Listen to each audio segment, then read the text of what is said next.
उन्हाळा म्हटलं की वेगवेगळ्या प्रकारचं उन्हाळ काम हे आलंच. आता भागाभागानुसार आणि घराघरानुसार सुद्धा हे उन्हाळ काम बदलतं बरं का. तर तशातलाच आमच्या घरी केला जाणारा एक प्रकार तुमच्याबरोबर शेअर करणार आहे. तो म्हणजे तांदळाच्या वाफेवरच्या पापड्या. आता या पापड्या करायला खूप सोप्या आहेत, वाळतात सुद्धा पटकन आणि पटकन आपण त्या एन्जॉय सुद्धा करू शकतो. चला तर मग ह्या तांदळाच्या पापड्या कशा करायच्या ते पाहूयात.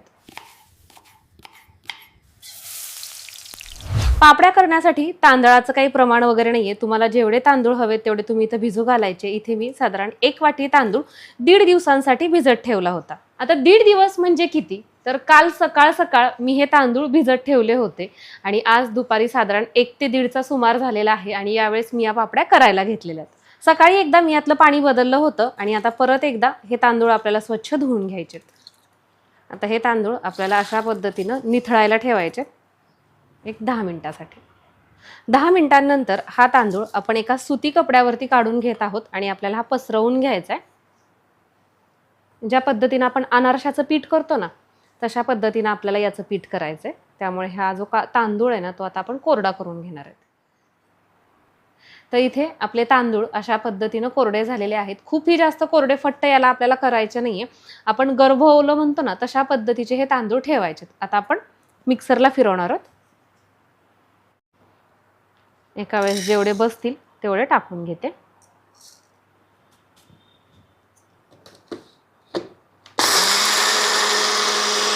इथे आता आपण बाउल घेतलेला आहे आणि रेग्युलर आपली जी पीठ चाळायची चाळणी असते ना, ती घ्यायची. सगळ्यात बारक्या विळांची, आपण ज्याला सुजीची म्हणतो ना, ती चाळणी घ्यायची बरं का. म्हणजे आपल्याला हे जे तांदळाचं पीठ आहे ना, ते एकदम बारीकसर असं हवंय. हे आपण चाळून घेतोय.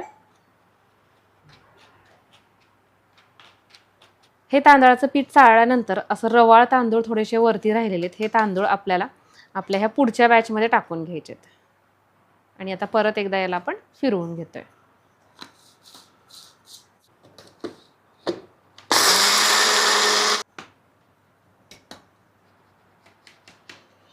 तर आपलं तांदळाचं पीठ इथं तुम्ही बघू शकता अशा पद्धतीचं तयार झालेलं आहे. आता आपल्याला या पिठामध्ये पाणी ओतायचं आहे. तर आता हे पीठ मी एका बाउलमध्ये काढून घेते.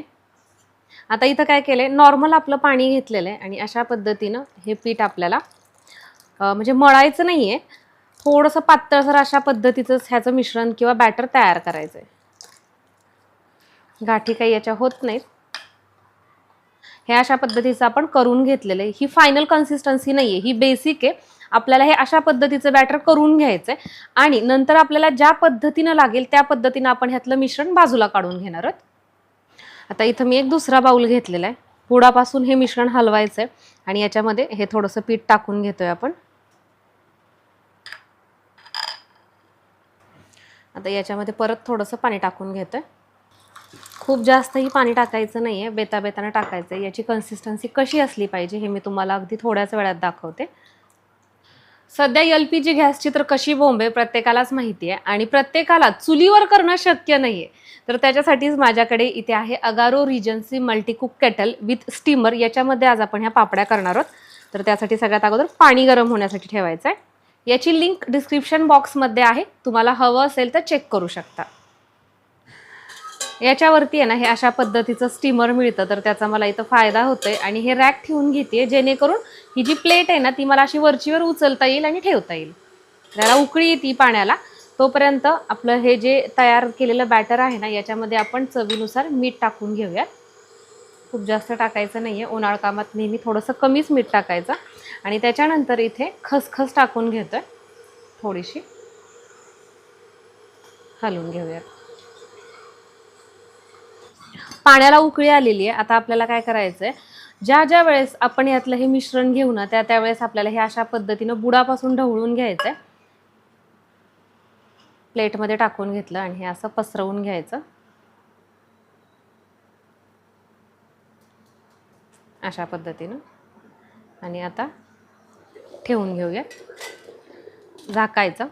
अगदी थोड्याच वेळासाठी, म्हणजे कमीत कमी 1 मिनिटासाठीच आपल्याला हे यामध्ये ठेवावं लागतं. आपली पहिली प्लेट वाफतीये तोपर्यंत इकडं मी सेम त्याच साईजची दुसरी प्लेट घेतलेली आहे आणि याच्यामध्ये हे मिश्रण सोडून घेऊ. पहिल्यांदा आपल्याला थोडासा अंदाज येत नाही, कारण की चमच्याचं जे माप आहे ना ते 1 ते 1च ठेवायचं, नाहीतर एकीकडनं जाड आणि एकीकडनं पातळ अशी होऊ नये. आणि हे मिश्रण टाकल्यानंतर हे अशा पद्धतीनं हलवायचं असं. म्हणजे काय होतं, एकसारखं ते सगळं पसरलं जातं. 1-2 पापड्या झाल्या की मग ते येतं लक्षात. तर तुम्ही बघू शकता पापडी लगेच वाफरली आहे, काढून घेऊ. आणि ही दुसरी ठेवून घ्यायची. खूप पटपट होतं, म्हणजे एकदा स्पीड मिळाला की नाही खूप फास्ट होतं. अगदी थोडंसं ह्याला नॉर्मल होऊ देऊयात. इथं टूथपिकची काडी घेतलेली आहे. याच्याऐवजी ही काडी जर तुमच्याकडे नसेल ना तर तुम्ही सुई घेऊ शकता. काही नाही, फक्त हे अशा पद्धतीनं आपल्याला कडेने आहे ना गोल फिरवायचं.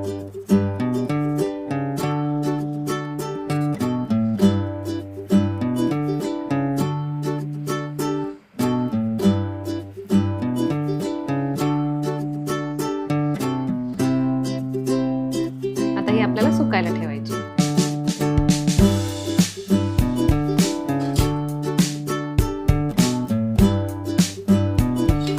काय होतं, बऱ्याचदा मी तुम्हाला जसं मगाशी म्हटलं की एकीकडनं थोडीशी पातळसर होऊ शकते आणि एकीकडे जाड होऊ शकते. जर मिश्रण आपलं व्यवस्थित पसरलं नाही गेलं तर आपली पहिली भातवडी तशाच पद्धतीची झालती. त्यामुळे काढताना इथला जो भाग आहे ना तो याला चिटकलेला. पुढच्या भातवडीचं मिश्रण ह्या प्लेटमध्ये टाकताना ही साफ करून घ्यायची, म्हणजे आपली पुढची भातवडी याला चिटकत नाही.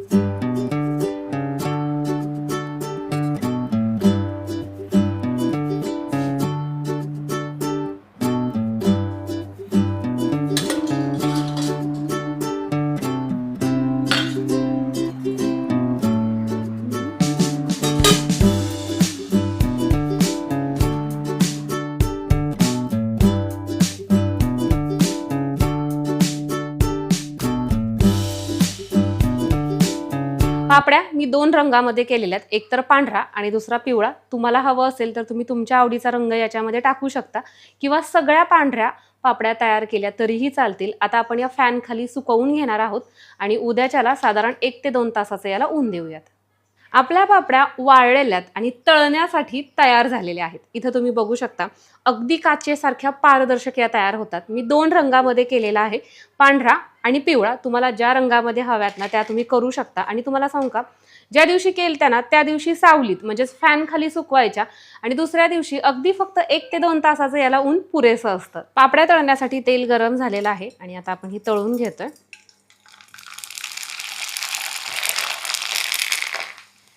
तर इथं तुम्ही बघताय कशा पद्धतीने छान अशी ही आपली पापडी फुललेली आहे.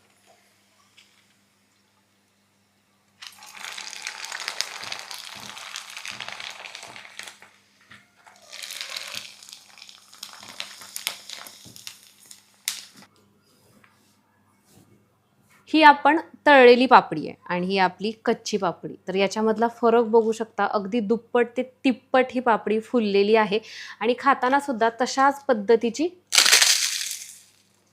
खुसखुशीत तयार होते. चला तर मग आज आपण तयार केलेल्या ह्या तांदळाच्या पापड्या किंवा याला भातवड्या असं सुद्धा म्हणतात, कशा वाटल्या कमेंट करून नक्की सांगा. आणि हो, तुमच्या दारामध्ये जागा नाहीये किंवा तुम्हाला अंगण नाहीये म्हणून जर तुम्ही उन्हाळ काम करत नसताल तर आजची ही रेसिपी पाहिल्यानंतर तुम्हाला ही रेसिपी ट्राय करू वाटते का हे मला कमेंट करून नक्की सांगा. चला तर मग परत एकदा भेटूयात अशाच काही छानशा रेसिपी सहित. तोपर्यंत बाय.